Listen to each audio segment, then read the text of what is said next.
Question number 166। एक छात्रावास में 600 लड़के हैं। इनमें से प्रत्येक लड़का हॉकी अथवा फुटबॉल अथवा दोनों खेल खेलते हैं। यदि 75% लड़के हॉकी तथा 45% लड़के फुटबॉल खेलते हों तो कितने विद्यार्थी दोनों खेल खेलते हैं। तो यहाँ मैंने देखा भाई, अगर 75% लड़के फुटबॉल, तो यहाँ फुटबॉल पे लिख दो भाई। 75% हॉकी है भाई, हॉकी और प्लस में फुटबॉल। हॉकी खेलते हैं 75% और 45% जो है लड़के फुटबॉल खेलते हैं। दोनों जोड़ लिए भाई, जोड़ के आया 5 और 5 10 और 6 यानी कि 12।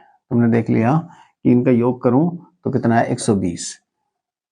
टोटल जो मानते हैं प्रतिशत में वो 100 मानेंगे। अधिक कितने हैं भाई, 100 में से है, अगर मैं 120 में से 100 घटा दूं तो कितने बचे, 20%। 20% खिलाड़ी ऐसे हैं दोनों खेल खेलते हैं, दोनों खेल खेलने वाले। थोड़ा पीछे लिखूं भाई, दोनों खेल खेलने वाले बराबर ये हो गए तुम्हारे 20। इनमें से घटा लिया तो 20। अब इनका 20 यूनिट निकाल लो, 20% निकाल लो। 600 गुणा में 20 बटे में 100। 2 जीरो से 1 जीरो यानी कि 6 दूनी 12। यहाँ पता चला कि भाई 120 ही लड़के ऐसे हैं तो दोनों खेल खेलते हैं। Question number 67। एक कार्यालय में 72% कर्मचारी चाय पीते हैं तथा 40% कॉफी पीते हैं। यदि प्रत्येक कर्मचारी चाय अथवा कॉफी अवश्य पीता हो तथा 40 कर्मचारी चाय तथा कॉफी दोनों पीते हो तो इस कार्यालय में कुल कितने कर्मचारी हैं। तो यहाँ देख ले भाई, 72 तो चाय पी रहे हैं भाई, चाय। इधर लिख दो कॉफी पी रहे हैं भाई, ये 72 पी रहे तो 44 पी रहे हैं। दोनों जोड़ लिए भाई, दोनों जोड़ के देखा भाई कितने परसेंट पी रहे हैं भाई, यानी कि यहाँ लिख लिया 6 7 4 11। तुमने देख लिया 116। 116 जो है टोटल है, जो 16 से 100 से अधिक आएंगे वे तुम्हारे दोनों पीते होंगे। तो वे देख लिया तुमने 16, और दोनों तुम्हारे हिसाब से क्वेश्चन में रखा 40 के बराबर। तो 16 यूनिट बराबर किसके, 40 के। तब पूछ रहा था कि 100 यूनिट बराबर किसके, लिख दिया भाई हाँ 100 बटे में हाँ 16। यहाँ देख लिया भाई, ये गया 25 बार, ये गया 4 बार, 4 से 40 गया 10 बार, दोनों की मल्टीप्लाई करी इसकी 25 और 10 की 250 कर्मचारी ऐसे हैं जो दोनों पीते हैं, यानी कि टोटल है, ये टोटल कर्मचारी हैं 250। Question number 168। एक परीक्षा में 35% विद्यार्थी एक विषय में तथा 42% दूसरे विषय में अनुत्तीर्ण रहे, जबकि 15% विद्यार्थी दोनों विषय में अनुत्तीर्ण रहे। यदि कुल परीक्षार्थियों की संख्या 2500 हो तो केवल एक ही विषय में कितने विद्यार्थी अनुत्तीर्ण रहे। जो किताब में दे रखा है वो यहाँ उत्तीर्ण दे रखा है, वो गलत है, यहाँ अनुत्तीर्ण लगाना होगा। तो हमने यहाँ देखा भाई कि एक जो है डायग्राम बनाया मैंने, यहाँ देख लिया कि ये 2 सब्जेक्ट हैं, यहाँ 2 विषय हैं, जो दोनों विषय में जो आ रहा है वो तुम्हारा 15%, एक विषय में 35% है, दूसरे में जो है 42% है। और भाई दोनों में अगर लगाऊं, एक फर्स्ट एंड सेकंड दोनों में लगाऊं तो इनमें दे रखा 15%। तो ये 15% दोनों में है, इस वाले में भी है और इस वाले में भी है। तो 35 में से 15 जाएगा तो कितने बचेंगे, 20।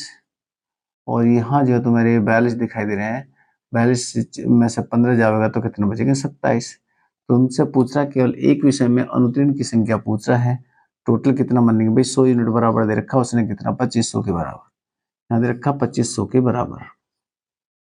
तो अगर मैं यहाँ लगाऊं कि भाई 20 और 27 कितने होंगे, तो होंगे तुम्हारे 47। तो 47 यूनिट पूछ रहा है तो मैं किसके बराबर होंगे, तो 47 बटे में कितना करना पड़ेगा, ये 100।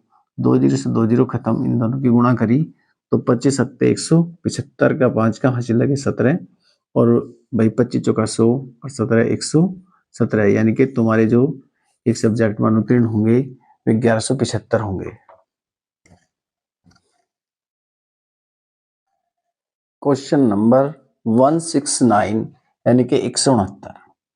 ये कह रहा भाई, एक दुकानदार अपने ग्राहक से क्रय मूल्य से 15% अधिक मूल्य लेता है। यदि एक ग्राहक ने सोफा सेट 9,039 में खरीदा हो तो दुकानदार ने इसे कितने में खरीदा होगा। ये जो प्रतिशत दे रखा है, दे रखा भाई कि अगर किसी सोफा सेट का मूल्य 100 रुपये होगा तो उसे ग्राहक को देगा ये कितने में, 115 में। और हमने देख लिया भाई 115 यूनिट बराबर वो दे रखा है तुम्हें कितने में, 9039 में।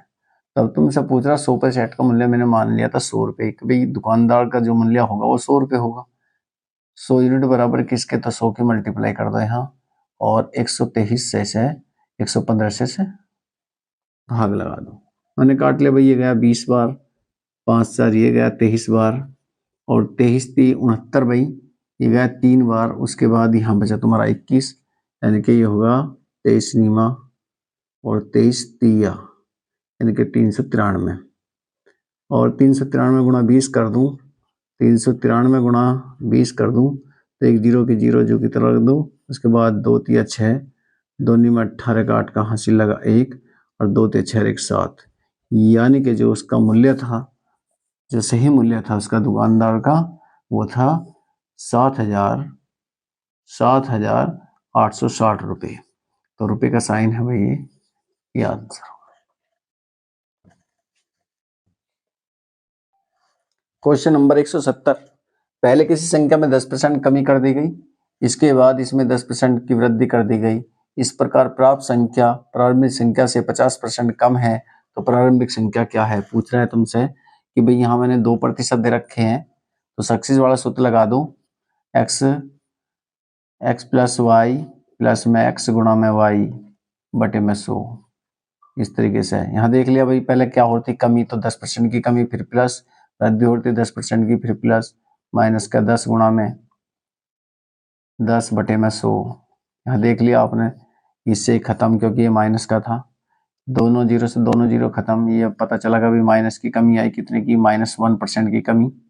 और वो कह रहा है तुमसे कि 1 यूनिट बराबर किसके, हाँ ये 50 के यानी कि 50% के बराबर।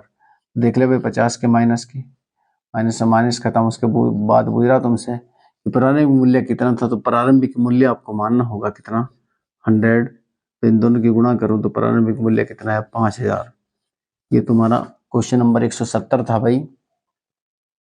मैंने 170 क्वेश्चन आर एस अग्रवाल के पूरे चैप्टर के करा दिए हैं।